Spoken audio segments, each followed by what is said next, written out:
여러분 안녕하십니까. 경제현장 오늘 시작합니다. 민주노총이 오늘 전국에서 동시다발적인 총파업 총력투쟁 대회를 시작했습니다. 화물연대 집단운송업에 대한 투쟁 동력을 보태기 위한 포석으로 보이는데요. 하지만 정부의 강경기조 역시 그 수위가 더욱 높아지는 모습입니다.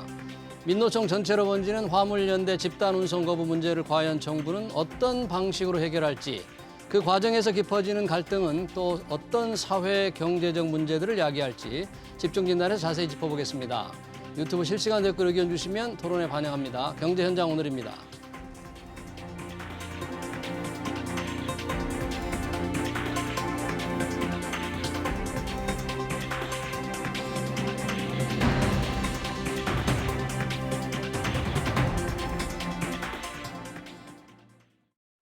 네, 화물연대 집단운송 거부, 민노총의 총파업 문제 토론하기 위해서 두 분 모셨습니다.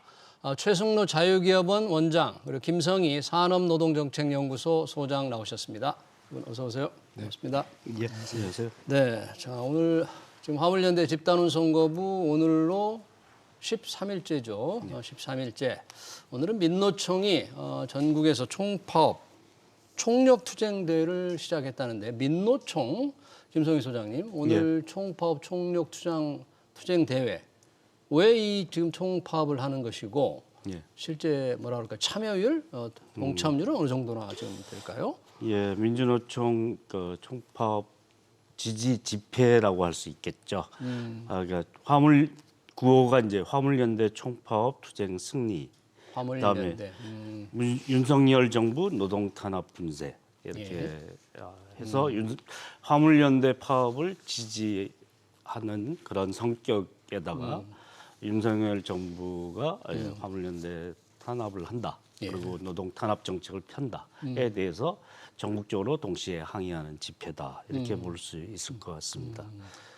전국에서 어떻게 동시다발적으로 한다면 어떤 형태로 지금 하겠다는 거예요? 네, 서울 경기는 이제 의왕 그 기지에 차량 기지 앞에서 하고 있고요. 각 전국 14개 지자체에서 그 지지하는 그런 뭐 화물연대 조합원들도 참여를 하고 그걸 지지하는 다른 노조에서도 참여하는 방식으로 항의 집회를 하고 민주당, 국민의힘, 뭐 지구당에 또 항의 방문하는 그런 뭐 계획으로 진행하는 것으로 알고 있습니다. 네. 자, 우리 최승로 원장님 보시기에 민노총의 총파업 총력투쟁 대회, 지금 화물연대를 이제 파업을 지지하는 그런 성격의 모임이라고 하는데, 뭐 큰 기업들이 조금 개별 사업장의 노사 교섭 때문인지 뭐 참여도가 좀 낮다, 뭐 이런 지적이 있던데 지금 어떻게 상황이 전개된다고 보세요?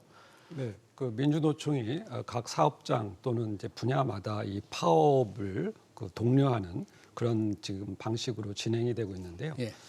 지난 정권이 바뀐 이후로 민주노총이 각 분야에서 이러한 순환 파업 방식으로 다양한 그 파업을 전개를 해봤습니다. 순환 파업이라면 어떻게 하는 겁니까? 그러니까 민주노총에는 다양한 산별 노조나 사업장 노조가 있는데 대부분 민주노총의 지부 방식으로 운영이 되고 있기 때문에 민주노총 집행부, 지도부가 이 파업에 관한 분야에 대해서 매우 스케줄에 따라서 운영하다시피 하는 그러한 파업이 지금 지속되어 왔고요. 최근에 와서 이 운송 부분이 또 파업에 참여했는데 이 부분이 매우 사실은 기관망, 우리 국가의 유통망을 마비시킬 정도의 타격을 주는 그런 부분이라서 이것이 매우 큰 정치 쟁점화가 되었던 것이죠. 그런데 이제 또 동일하게 철도 부분과 그다음에 지하철 부분도 같이 파업을 했죠. 그래서 이제 국가의 그 교통 유통망이 다 마비될 수도 있는 상황이었습니다만 다행히 서울 지하철 같은 경우는 6년 만에 파업을 했습니다만 조기에 파업이 중단되기도 했죠. 이렇게 민주노총이 다양한 방식으로 파업을 전개해 왔는데 이것이 사업장마다의 성격에 따라서 매우 그 강력하게 영향력을 발휘하는 부분이 있고 그렇지 않고 현실의 그 합리성에 의해서 파업이 조기에 소멸되기도 하고 하는 현상이 나타나고 있습니다. 네. 그럼 민노총이 이렇게 총파업 총력투쟁대회를 하려면 아까 말씀하신 개별 큰 사업장들 있잖아요. 이런 사업장들이 좀 동참을 해서 함께 해야만 어떤 효과가 있을 텐데 그 사업장들은 나름대로 어떤 파업에 참여할 수 있는 뭐라고 합니까? 그 쟁의권이 좀 있습니까? 지금 상황에서? 예, 민주노총이 내년 상반기에 총파업을 예고하고 있어서 지금 총파업이란 말을 모든 산업 사업장이 동시에 파업을 하는 경우를 총파업이라 그러는데 화물 총파업이라는 얘기는 뭐 화물이 그렇게 굉장히 강렬하게 투쟁한다 이런 의미로 쓰인 거고요. 파업권을 실제로 행사할 수 있는 곳이 별로 없는 상태입니다. 지금요? 예. 지하철, 철도가 타협했죠. 타협이 됐고요. 네. 뭐 현대중공업도 타협됐다. 그러니까요. 건설 노조의 건설기계분과나 택배 노조가 파업을 예고를 하고는 있는데 실제로 성사될지는 모릅니다. 그런데 왜 쟁의권이라는 얘기가 뭐냐면 우리나라는 사업장별로 경제적 이유가 있을 때 파업만 정당화됩니다. 구조조정 저지 뭐 이런 파업은 다 불법 파업이 되거든요. 그래서 경제적 이유를 가지고 쟁의권을 가질 수 있으려면 그 이유가 있어야 되니까 임금 협상이나 단체 협상이 이 시기에 있어야지만 가능하고요. 그다음에 조정 기간 10일이나 뭐 최대 20일까지 거쳐서 조정전치주의를 넘어서야지 그 지방노동위원회에서 조정을 하는데 그걸 넘어서야 쟁의권이 성립됩니다. 그래서 미리 준비되지 않으면 그러니까 쟁의권을 가지기가 어려워서 시작하자마자 불법 파업이 되는데 그런 부담은 가지기가 어려운 상태라서 그래서 쟁의권이 실제로 할 수 있는 곳은 없기 때문에 총파업이라기보다는 총력 투쟁 집회 이렇게 방식이 주로 취해지는 이유라고 할 수 있겠죠. 그래서 총파업 총력 투쟁 대회라는 것을 내걸었군요. 총파업을 할 수 있는 쟁의권을 갖는 큰 사업장들이 별로 없다. 실제로 아까 말씀하신 현대중공업도 노사 협상이 타결돼서 이번 파업에 참여하지 않게 됐고요. 그러면 내년 상반기에는 원래 지금 목표가 그렇게 돼 있어요? 내년 상반기에 총파업을 하겠다는 목표가? 그렇게 이제 원래 상반기가 임금 협상, 단체 협상 이런 게 집중돼 있는 시기거든요. 춘투 뭐 이렇게 표현하기도 하고 하죠. 3, 4, 5, 6월에 걸쳐서 그 시기니까 그 협상이 진척이 안 되면 그 다음에 이제 파업에 들어갈 수 있으니까 5월, 6월 이때 시기 집중을 할 수 있는 가능성이 있는 거죠. 그런데 그 시기가 이제 화물연대는 올해 말에 이 제도가 안전운임제가 종료되지 않습니까?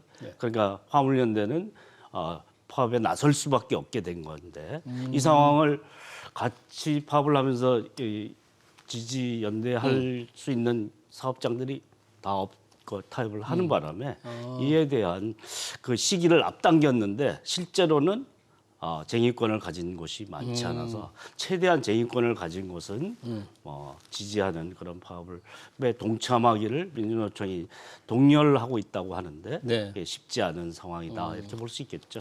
파업 시기를 앞당겼는데 동참할 수 있는 곳이 많지 않다. 여튼 지금 화물연대 13일째 지금 집단운송 거부고 민노총 여튼 총파업 총력 투쟁대 깃발을 들었는데 윤석열 대통령, 윤석열 정부가 민노총의 총파업을 정치 파업이다 이렇게 명확하게 규정을 했지 않습니까? 파업도 노동자들의 권리이긴 한데 왜 이걸 정치 파업으로 딱 규정을 대통령께서는 하실까요? 네, 애초에 이 화물 연대 파업 같은 경우는 정부가 이번에 일몰되는 안전운임제를 3년 연장하기로 처음부터 어느 정도 이야기를 하고 있는 상황에서 사실은 민주노총의 파업 목적이 단순히 이러한 안전운임제를 연장한다든가 하는 것이 아니라 정권에 타격을 주기 위한 그러한 목적을 가지고 있었기 때문에 무리하게 파업을 밀어붙이고 있거든요. 거기다가 내용 자체가 이 불법 파업, 그러니까 파업의 구성 요건을 갖추지 못한 불법 파업이기 때문에 이것은 정부로서도 이것이 너무 과도한 특권의 그 노조의 특권을 이용한 정치 투쟁이다라는 것을 정부로서도 인식할 수밖에 없고요. 거기에 대해서 윤석열 정부가 법과 원칙에 따라서 대응하라고 하는 분명한 대응 방안을 내놓고 있는 것이죠. 정치 파업이다, 정치 투쟁이라는 어떤 성격 규정에 대해서 민노총도 그 부분은 어떻게 생각합니까, 민노총에서는? 민노총을 제가 대변할 수 있는 건 아니고요. 네. 이렇게 오랫동안 지켜봤던 입장에서 평가를 네. 해서 말씀을 드릴 수는 있는데요. 우리가 앞서 말씀드린 것처럼 우리나라는 경제적 이유로 인한 파업만 합법 파업입니다. 물론 이제 구조조정 저지나 이런 걸 위해서는 또는 제도 개선을 위해서는 예. 그런 경제적 이유와 덧붙여서 이제 파업을 하게 되는 경우가 많다라고 볼 수 있고요. 예. 다음 이제 민주노총이 이제 시기를 집중을 해보려고 했는데 뭐 각계 타협이 되긴 했지만 네. 민주노총 지도부가 의도가 전혀 없지는 않았겠죠. 화물연대를 필두로 해서 화물연대 다 각자 생존권 문제고 철도도 나름대로 그 경영 합리화, 구조조정, 인력 절감 네. 방침에 반대하는 거고요. 그런 다 생존의 문제를 가지고 있는데 그걸 이제 시기를 집중을 함으로써 윤석열 정부의 기반에 타격을 주는 의도는 가지고 있었다 볼 수 있겠죠. 근데 네. 의도만으로 우리가 그 사태를 진단할 수는 없는 거고요. 그렇죠. 실질을 봐야 되는데 정치적 의미를 가지려고 하는 파업이 성격은 있지만 화물연대 또 안전운임제라는 자신의 생존권 문제와 결부된 문제로 파업을 시작한 것이지 않습니까? 예. 그렇게 보면 이제 모든 사태는 정치적 의미를 갖지만 그것이 다 정치 파업이다 이렇게 규정질 수는 없다 이렇게 볼 수 있고 예. 민주노총의 의도가 윤석열 정부의 타격을 주고자 하는 의도가 있겠지만 그 의도가 반드시 실제로 어느 정도의 실현 가능성을 가지느냐를 가지고 판단해야 되는 거겠죠. 예. 하여튼 뭐 안전운임제라는 생존권 걸린 이런 문제에서 시작된 파업이 이제 정치적 파업이냐 아니냐 논란이 되고 있는데 윤석열 대통령이 또 이번 화물연대 집단운송 거부를 북한 핵 위협에 비슷한 거다 이런 발언에 상당히 논란을 불러일으켰는데 이 발언 대통령의 이 발언은 소장님은 원장님 어떻게 평가를 하십니까? 그것은 왜 이제 이런 우리 발언을 사회가 질서를 유지하기 위해서는 법과 원칙에 따라서 정부가 대처를 하고 거기에 따라서 경제 주체나 각종 단체들이 그 법 질서 내에서 활동을 하는 것이 사회 통합을 이루는 길인데 이 화물 연대에 대해서는 예. 정부가 이 법과 원칙에서 어긋나게 너무 그 양보하고 특권을 인정하고 최저 운임제라고 하는 전 세계적으로 유례를 찾을 수 없는 말도 안 되는 그러한 결정을 해줬단 말이죠. 예. 더군다나 파업을 하게 되면 우리가 유가 보조금을 지원해 준다든가 톨게이트 비용을 감면해 준다든가 하는 그러한 그 선심 쓰기식 방침으로 이러한 화물연대의 파업을 계속해서 인정을 해주는 그러한 행동을 해왔습니다. 그러다 보니까 이 화물연대가 이 특권이 과하고 또 이 등록에 따른 이득이 워낙 크다 보니까 그야말로 이 파업을 하게 되면 국가 전체가 마비되는 그런 상황으로 갈 구조가 만들어진 것이죠. 예. 이렇게 되면은 경제 질서 자체가 위협을 받을 수가 있습니다. 그래서 이 법과 원칙에 따라서 대응해야 되는 것이 부족했다. 그래서 화물연대 같은 파업이 10년 이상 일상화됐고 그 과거의 부작용들이 워낙 컸기 때문에 노무현 정부 때에도 이렇게 업무에 개시하라는 명령을 내릴 수 있는 제도를 만들 정도로 이 파업 현장이 법치에서 완전히 벗어난 분야가 되었다라는 것을 대통령이 정확하게 표현한 것이죠. 그러니까 북한 핵에 이게 준해서 이렇게 표현한 게 정확한 거다. 그러니까 운송 거부라든지 이 불법 행위 등에 대해서 이게 계속 굴복하거나 양보하면 악순환이 반복이 된다. 네, 그래서 그렇습니다. 이번에 끊어야 됐다니까 정확한 비유다 그러는데 민노총은 이 북한 핵에 비유한 거, 이 북한 핵 위협에 비교한 거에 대해서 굉장히 또 아주 반발이 심하죠. 예, 좀 이념적으로 연상작용을 일으키는 북한 핵이라는 그런 레드 컴플렉스의 문제와 노동자의 파업을 연결시키는 맥락으로 다뤄진 수사법이 아니냐라는 비판은 가능하다고 생각합니다. 그렇게 직접적으로 언급은 없이 그렇게 이미지를 떠올리게 하는 방식인데요. 근데 이제 파업이라는 게 헌법에 이제 노동상권으로 규정돼 있는데 그 생산이나 그 공급을 중단시킴으로써 의사를 관철시키기 위한 행동이 파업이잖아요. 네. 근데 생산 중단과 이런 것이 파급 효과가 있겠죠. 그것이 정말 국가 위기 상황으로까지 이어지는 문제이냐 여부에 대한 예. 냉정한 판단은 쉽지 않은 것이라고 봅니다. 네. 근데 그 부분에 대해서 예. 추가 말씀을 드리고 싶으면 이 정부는 국민의 생명과 재산권을 보호해야 될 의무가 있습니다. 이번 그 화물연대 행태를 보면 과거에도 이 쇠구슬을 날려가지고 네. 그 시민의 목숨을 위험하고 같이 일했던 동료들의 차량이 고속도로를 주행하는 과정에 이 쇠구슬을 날리는 이러한 행동을 해왔거든요. 네. 이런 부분들은 사실은 매우 불법적일 뿐만 아니라 폭력적입니다. 더구나 이 민주노총의 홈페이지에 보면 북한에서 보내온 그 노동 관련 단체의 연대사를 게재한다든가 하는 방식으로 활동을 할 뿐만 아니라 실제적으로 구호를 들여다보면 네. 한미 동맹에 대해서 그것을 해체하자는 주장을 할 정도로 매우 이념적이고 친북적인 행태를 보여왔던 것이죠. 이제 이런 것들이 아마도 윤 대통령의 생각과 이런 말에는 그러한 내용들이 아마 포함됐을 것이라고 생각을 합니다. 네. 홈페이지에 올라와 있는 문제 상당히 이념적인 그런 걸 좀 보여주고 있기 때문에 이제 대통령이 그렇게 말씀하셨다. 예. 그런데 뭐 민주노총이나 이제 진보적인 사회단체에 북한과 조금 더 가깝게 생각하는 곳도 있고 그렇지 않은 곳도 있지만 기본적으로는 평화 통일 그리고 남북 공존 이런 문제를 강조하는 맥락을 가지고 있어서요. 반드시 친북이냐, 평화적인 메시지냐는 좀 구별하는 게 필요하다고 봅니다. 네. 알겠습니다.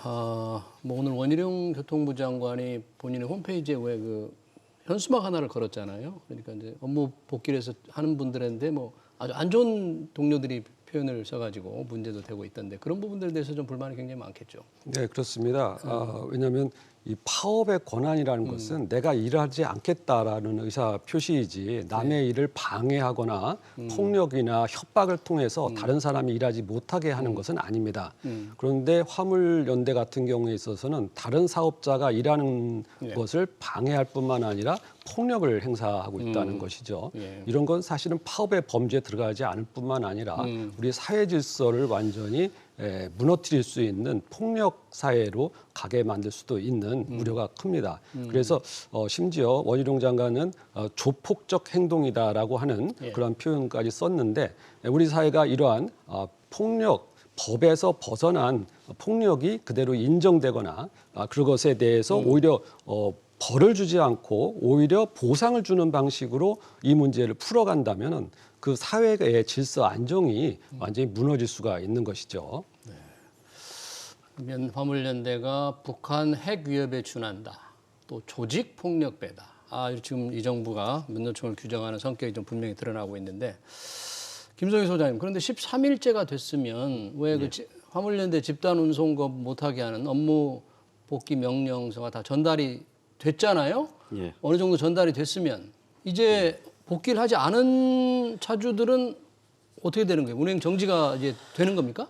예, 그러니까 30일간 운행 정지 명령을 지자체가 발령하게 돼 있습니다. 지자체가 지자체장이 하는데 그게 그 사이에 시간이 걸릴 수가 있겠죠. 시간이 예, 그러거나 또 그 지자체장이 바로 발령을 할지 여부도 지자체장에게 달려 있는 문제이기도 합니다. 예. 그리고 이제 그에도 또 30일 운행 정지에서도 불응을 하면 면허 취소까지 가능한 30일 운행 정지 불응하면 그다음에 면허 취소. 그런 절차를 겪는데 지금 뭐 시멘트 운송에 업무 개시 명령이 내려졌죠. 그런데 33개 시멘트 운송 업체하고 한 뭐 경우에 따른 뭐 숫자가 왔다 갔다 하긴 하는데 455명 정도의 화물 기사에게 업무 개시 명령이 전달이 됐다 이렇게 얘기하는데요. 효력이 발생하는 송달 절차가 준수됐는지 여부는 정확하게 확인되지는 않습니다. 근데 이제 본인이 직접 받아야 되는데 거부하거나 반송할 경우도 있으니까요. 주소지 불명으로 반송될 수도 있고 예. 동거인이 받지 못하겠다고 할 경우도 있으니까요. 그럴 경우에는 이제 그 고시 송달을 할 수 있는데 예. 그것도 몇 번의 노력을 거쳐서 이루어져야지만 가능한 것으로. 아, 공시 송달을 하려면 예, 공시 송달이 효력이 발생하려면 법원에서 인정받으려면 예. 그것도 송달된 것으로 인정한다라고 예. 되려면 그만큼 여러 차례 예. 직접 전달하는 노력이 있어야 되는데 국토부 공무원, 뭐 지자체 공무원, 경찰 이렇게 해서 3인 1조로 이렇게 전달하려고 한다고 하는데 이 절차가 굉장히 그러니까 쉬운 절차는 아니다 이렇게 볼 수 있겠죠. 옛날 뭐 의사 개업의의 경우에는 딱 있지 않습니까? 위치가. 근데 화물 기사들은 움직이는 사람들이고 그리고 운송 업체에 전달한다고 해서 전달된다는 보장이 없는 것이죠. 예. 그런 특성을 가지고 있기 때문에 그 송달 절차부터 그다음에 이행 과정까지가 이게 쉬운 제도는 아니다. 뭐 이 자체 정당성 논란도 있고 명확성이 없다 이런 논란도 있는데 그걸 떠나서 절차적으로도 쉽지 않은 제도다라고 볼 수 있겠죠. 일부 정부 관계자 들리는 얘기로는 뭐 야당이 지자체장인 경우에는 이런 방금 말씀 행정 절차를 자꾸 협조하지 않고 있다 이런 의구심도 좀 갖고 있는 것 같아요. 현실적으로 그럴 수도 있는 겁니까? 저는 그렇지 않을 거라고 생각합니다. 예. 왜 그러냐면 민주당 소속의 지자체장이라고 하더라도 예. 불법 행위에 대해서 행정 책임을 가지고 있는 사람이 그 부분을 용인하는 행위는 아마 하지 않을 것이라고 생각합니다. 예. 그러니까 정치적 권력을 위해서 행정을 희생해서는 안 되는 것이죠. 예. 그래서 아마도 이 업무 개시 명령이 전달이 되면 1차 불응 시에는 거기에 대한 법적 조치가 가능합니다. 예. 30일 이하의 운행 정지 처분, 행정 처분을 내릴 수 있는 것이고요. 예. 또 2차 불응 시에는 화물 운송 자격을 취소할 수가 있습니다. 이러한 절차가 이제 오늘부터 시작이 된다면은 거기에 대한 분명히 그 행정 조치가 가능한데요. 예. 2년 이하의 징역 또는 3천만 원 이하의 벌금도 가능한 부분이기 때문에 이 부분에 대해서는 정부가 좀 더 적극적으로 네. 고발 조치하는 그러한 사후 행정 조치를 하는 것이 바람직할 것이라고 생각이 됩니다. 네. 지금 시멘트 부분에서는 업무 개시 명령이 지금 전달이 되면서 현장 복귀가 좀 많이 늘어나고 있는 거죠? 어떻습니까? 현재 455명 송달을 하고 뭐 175명이 복귀했다 이렇게 나오는데요. 이렇게 정확하게 집계를 잡기는 쉽지 않아서 예. 간접적으로 이제 화물연대가 집회를 하는데 참여율을 가지고 이제 뭐 간접 척도를 삼기는 합니다. 25일에 한 5천 명이었다가 예. 지난주에 뭐 한 3,700명, 지금 2,000명 이렇게 참여의 열기가 낮아진 것이 이런 간접 척도가 아니냐인데 그게 실제 운송 거부의 참여율이 낮아진 것인지 여부는 예. 쉽게 확인하기는 어렵고 예. 물론 이게 굉장히 정부가 강하게 엄포를 내고 엄포를 하고 있어서 예. 참여하는 복귀하는 사람들도 생기고 적극적으로 반대하는 행위보다는 소극적으로 반대하는 행위로 이렇게 바뀌어 나가고 있는 것이 아닌가 생각이 예. 듭니다. 지금 정부는 왜 정유, 철강 분야에 대해서도 업무 개시 명령 내리는 걸 검토한다고 지금 공식적으로 얘기를 했잖아요. 아직 지금 직접 내리지는 않았는데 이 분야에 지금 피해가 계속 커지고 있습니까? 네. 지금 이제 파업 사태가 예. 이 운송 분야에서 시멘트 분야로 전개를 됐고 건설 분야까지 민주노총이 강력한 메시지를 보냈습니다. 그래서 콘크리트 타설 자체를 중단시켜라라고 문자를 보낼 정도로 투쟁 수위를 높이고 있는데요. 예. 이 정유라든가 이런 부분, 이 철근 이런 분야도 매우 이런 운송의 정지가 됐을 때 매우 타격이 큰 산업 피해가 발생하는 분야입니다. 예. 그래서 현재까지만 하더라도 2조 원 이상의 산업 피해액이 발생을 했는데 예. 만약에 이 분야에서도 피해액이 계속 커지는 그러한 현상이 나타나면 예. 정부로서도 당연히 다시 개시 명령을 내리는 그러한 일이 일어날 것이다라고 생각을 합니다. 예. 벌써 이제 화물연대 13일째가 되니까 주유소에 기름 떨어지는 곳이 계속 늘어날 것 같아요. 2주 예. 정도 지나면 대부분 다 없어지는 거 아니에요? 지금? 예, 석유공사 그 유가 공시 시스템에 따르면 뭐 88개 정유소에서 기름이 떨어졌다 이렇게 나오는데요. 이게 이제 주유소들이 네. 보관할 수 있는 최대치가 2주 분량 정도를 됐기 때문에. 탱크에 보관하니까 2주가 이제 지나가고 있으니까 그 정도가 더 심해질 가능성은 높다 이렇게 예. 볼 수 있겠죠. 예, 지금 상황이 이렇다면 뭔가 화물연대와 정부 간에 대화를 하고 합의를 해야 될 것 같은데 정부는 이제 두 개 분야 시멘트와 컨테이너의 그 안전운임 이제 3년 연장한다는 먼저 제안한 거 외에서 더 이상 양보할 수 없다 그러잖아요. 근데 그러면 민노총이 받아들이지 않으면 방법은 없는 겁니까 지금? 타협할 사실은 타협하고 합의 볼 내용을 이미 정부가 미리 다 줬어요. 그렇기 때문에 사실은 민주노총이 파업할 명분도 없고 실질적으로 더 얻을 내용도 없습니다. 하지만 이 파업의 몰래 목적이 이 국가 기관망을 중단시켜가지고 마비시켜서 권력에 타격을 주겠다라고 하는 목적을 가진 내용이 매우 크기 때문에 그러한 성향이기 때문에 사실 실질적인 추후 협상 자체가 거의 가능하지 않은 상태다 이렇게 볼 수가 있습니다. 그래서 물론 분야별로 이 화물 연대나 이런 분야별로 파업이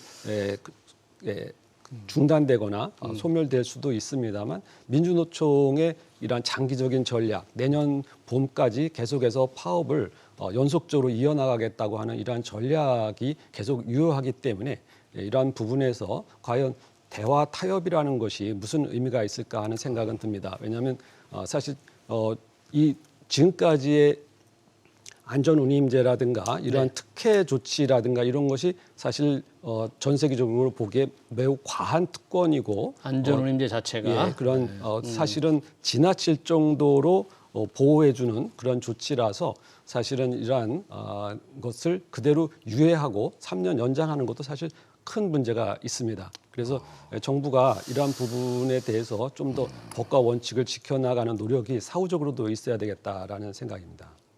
김성희 소장님 보시기에는 그러면 이번 화물연대 파업 집단운송 거부 사태가 어느 쪽으로 결말이 될 거로 노동 전문가로 볼 때 어떻게 해야 됩니까 지금? 예.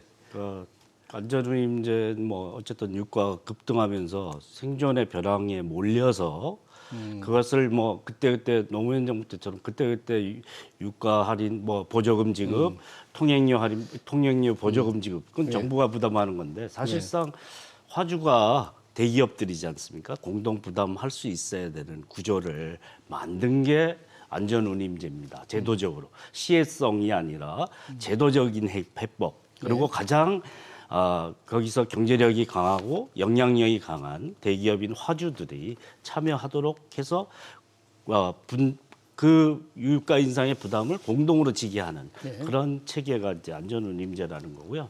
2018년에 여야 합의로 통과된 거고 당시 야당이었던 뭐 국민의힘 전신도 합의했던 사안인데 그 합의했던 사안 수준에서 멈추고 싶다라는 의지를 윤석열 정부의 국토교통부가 계속 하고 있는 거고요. 그래서 1차 6월 파업 때 합의된 사항이 이거보다는 더다라고 하는 화물연대의 주장도 있고요.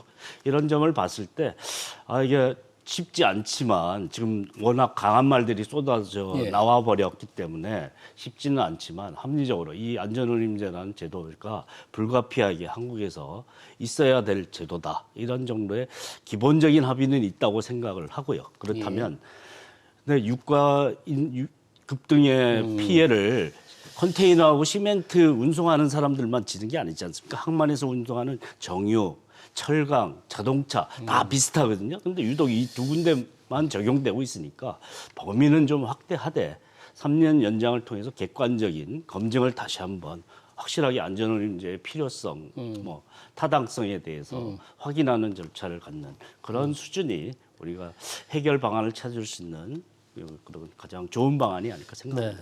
결국은 안전운임제의 본질적인 문제로 규결이 되네요. 이 제도가 확대를 하자 아니다. 이것만 현재의 안전운임제만으로도 다른 나라에 없는 우리나라만의 이 좀 과잉법이다 이런 주장. 결국 국회에서 뭔가 타협 해결책을 찾을 수 있을지, 노사 또 정부와 협의를 볼 수 있을지 현재로서는 조금 답답한 상황입니다. 어떻게 될지 좀 지켜봐야 될 것 같습니다.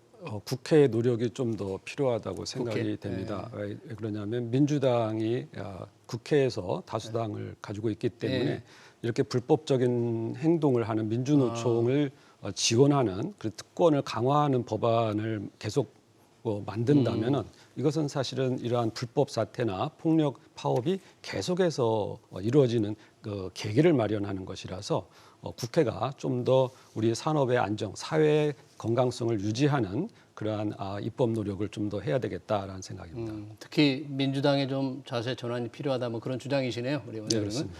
네, 잘 알겠습니다. 집단운송거부 민노총의 총파업 관련 토론 여기서 마치겠습니다. 지금까지 최승로 자유기업원 원장, 김성희 산업노동정책연구소 소장이었습니다. 두 분 고맙습니다.